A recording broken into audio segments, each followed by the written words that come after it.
धोखा देने वाला जो व्यक्ति होता है ना, वो दूसरों से पहले खुद को बर्बाद कर देता है।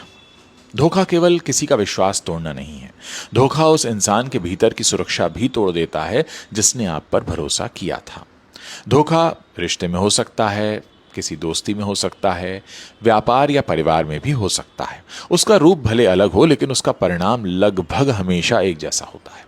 एक व्यक्ति अपराध बोध में जीता है और दूसरा एक संदेह में। धोखा अक्सर अचानक शुरू नहीं होता। पहले कोई बात छिपाई जाती है, फिर उस बात को बचाने के लिए एक और झूठ बोला जाता है। उसके बाद एक कहानी बनाई जाती है और फिर उस कहानी को सच दिखाने के लिए कई सारे नए झूठ बोलने पड़ते हैं।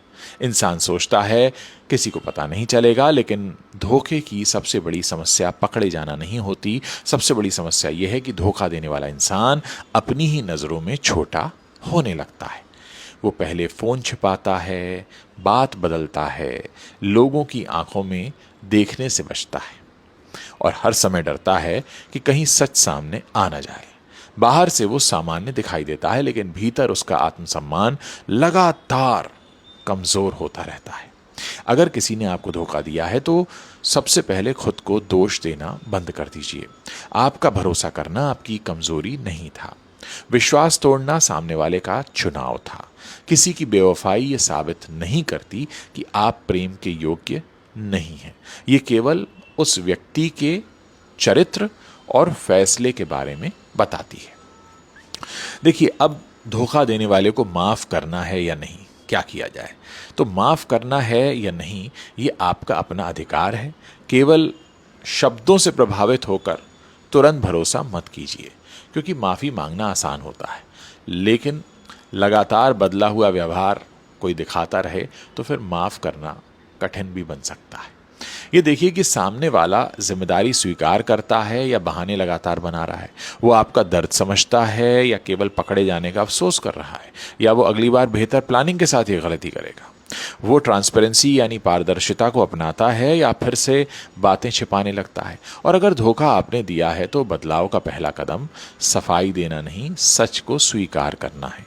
ये मत कहिए कि सर्कमस्टांसेस ही ऐसे थे, परिस्थितियां ही ऐसी थीं। ये मत कहिए कि तुमने मुझे समय नहीं दिया। ये मत कहिए कि अरे यार, ये तो सिर्फ एक ही बार हुआ था। अपने फैसले की आप पूरी जिम्मेदारी लेना सीखिए और बिना शर्त माफ़ी मांगिए। सामने वाले को समय दीजिए और निर्णय का अधिकार दीजिए। ये नहीं कि मैंने माफ़ी मांगी है तो तुम्हें माफ़ करना ही है क्योंकि मैंने माफ़ी मांगी है। तो केवल इसीलिए उस व्यक्ति पर जल्दी माफ़ करने का दबाव मत डालिए, क्योंकि आप अपने अपराध बोध से मुक्त होना चाहते हैं। भाई, मैंने माफ़ी मांगी, उसने मुझे माफ़ कर दिया, मैं अपराध बोध से मुक्त हो गया। तो बदलाव लाने के दोस्तों 3 आसान कदम है जो आपको बता रहा हूँ। पहला तो ये कि जहाँ सच छिपाना पड़ रहा है वहीं रुक जाइए। कोई भी काम करने से पहले खुद से पूछिए, अगर ये बात सबके सामने आ जाए तो क्या मैं सहज रहूँगा? दूसरा, असंतोष को धोखे में बदलने से पहले बातचीत कीजिए। रिश्ता ठीक नहीं चल रहा हो तो समस्या बताइए, मदद लीजिए या सम्मानपूर्वक अलग हो जाइए, क्योंकि धोखा कभी भी समाधान हो नहीं सकता। तीसरा, छोटी छोटी बातों में ईमानदारी का अभ्यास कीजिए। चरित्र किसी एक बड़े अवसर पर नहीं बनता, वो रोज के छोटे छोटे फैसलों से बनता है। टूटे हुए भरोसे को दोबारा बनने में समय लगता है, कभी कभी वो पूरी तरह वापस नहीं भी आता। ये उस व्यक्ति के गलत होने का प्रमाण नहीं है जिसे चोट लगी है, ये आपके फैसले की कीमत हो सकती है। याद रखिए, किसी को धोखा देकर आप कुछ समय के लिए परिस्थिति से बच सकते हैं, लेकिन अपने चरित्र से नहीं। तो ये समझना आपको जरूरी है। सच्चाई कभी कभी रिश्ता तोड़ सकती है, लेकिन धोखा इंसान को भीतर से तोड़ देता है। इसलिए कोशिश कीजिए ऐसा जीवन जीने की जिसमें आपको अपना फोन, अपनी कहानी या अपना चेहरा कभी कहीं छिपाना ना पड़े। यही सच्ची आज़ादी है।